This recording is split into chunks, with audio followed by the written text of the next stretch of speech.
Last time I was at the Scottish Crannog Centre, there was a guy there called Jim who was building the most beautiful fire pit out of just the stones that he found on the beach. And it reminded me of some of the walls that I used to repair when I was a ranger. And we got talking about what leads us to different paths in life. And I think it reminded me of a story. And so I started to think about stories and weaving something together. And this story is the result. I hope you enjoy it.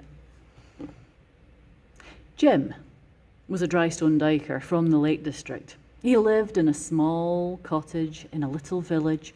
All houses were made out of stone, and round his garden there was a beautiful stone wall that his grandfather had built. And his grandfather had taught him how to be a drystone diker, how to build walls, and all the walls in the area were built by Jim or his grandfather. And Jim would repair the ones that were tumbling down that his grandfather had built. And it was a good life. He enjoyed it. He had a lovely time with his friends and family. But he always wanted to know what else there might be out there in life. One night, he had a dream. He had a dream telling him to go to the banks of Loch Tay, and there he would find treasure. He woke up in the morning and he told his friends about it. And they laughed and they said, "It's just a dream. I mean, we all have weird dreams, right enough." Yeah, okay, thought Jim. And he didn't think anything more about it. But that night, he had the same dream. Go to the banks of Loch Tay and you will find treasure. And he tried to ignore it again. But every night the dream came back and it got louder. Go to the banks of Loch Tay and you will find treasure. And Jim began to think about this. He'd always wanted to explore. Perhaps there was something in this. And so, without telling anyone in the end, because he knew they wouldn't understand, he packed his bag and he left. He walked out of his village very early one morning after having had another dream that said, "Go to the banks of Loch Tay and there you will find treasure." And so he walked. He walked all the way through the beautiful Lake District with their towering peaks and scree slopes and beautiful lakes. He walked out of the forest. He walked across Hadrian's Wall. And he walked and walked into the rolling hills of the southern uplands. And on his journey, he met lots of people, and he told them what he was doing. And they usually laughed, but they would tell him stories, or they would tell him about their dreams, their hopes, what they would want to do if they had the opportunity. And they admired him for going on such a journey. Eventually, he walked up through the lowlands and into Perthshire. And up into Highland Perthshire with its beautiful landscape and lovely lochs, and it reminded him almost of the Lake District. He thought, yeah, this is a nice place. I could be happy here. I can imagine lots of things here, but I'm not sure about treasure.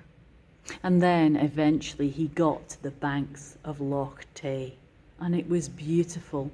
And out there on the loch, there was a crannog built up on stilts and thatched, and it was beautiful. And Jim sat down and wondered. He was a drystone diker. He worked with rock, not wood. What use would he be somewhere like this? And so as he sat on the beach, he began to think and wonder. The dream just told him to come to the banks of Loch Tay and find treasure, but where? And how? And what was he supposed to do?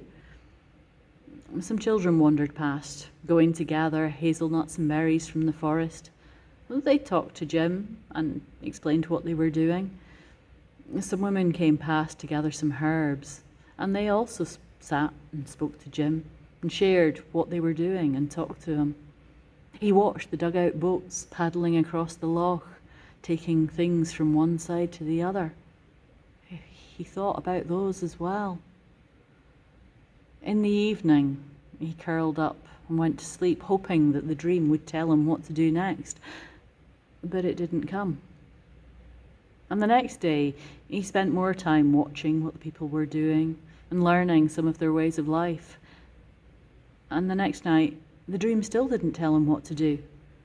And he sat there for days and days, feeling rather stuck, not entirely sure what to do. He built a small wall on the beach, just as a way to keep his hand in, really. Somebody came past and saw the wall and stopped, admiring it, talking about how it was constructed, and asked why Jim was there. And Jim explained that he was there because he had a dream telling him to come to the banks of Loch Tay, and there he would find treasure. And the man laughed and said, I had a dream last night about a guy called Jim who'd come all the way from the Lake District to find treasure.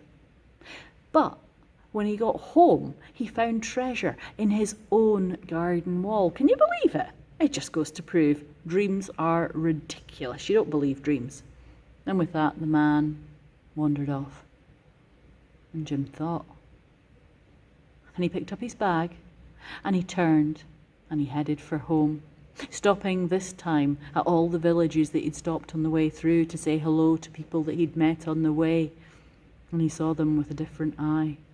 And he got back to his village late at night and went in without anybody seeing him. And he went to the bottom of his garden. And there at the bottom of the garden was the wall that his grandfather had built all those years ago. And he took off the top stone and laid it down. And he began to carefully dismantle the wall until he could see inside the heart of the wall at all the small stones that keyed it together. And there was a little box.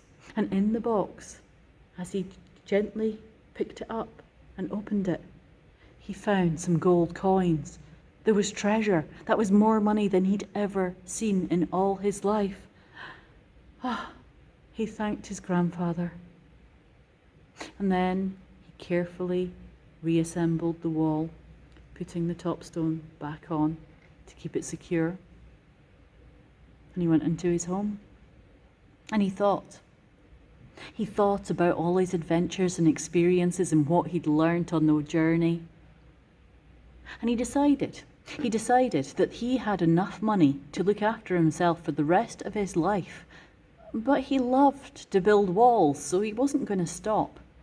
So he decided to use that money to build a hall, a community meeting space so that people could get together, to share ideas, to talk, to exchange their crafts and their knowledge and their skills, and to share their dreams.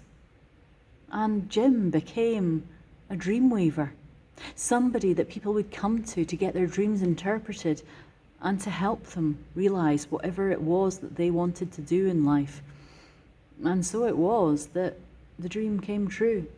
He did go to the banks of Loch Tay and he did find treasure, but maybe not the way he expected.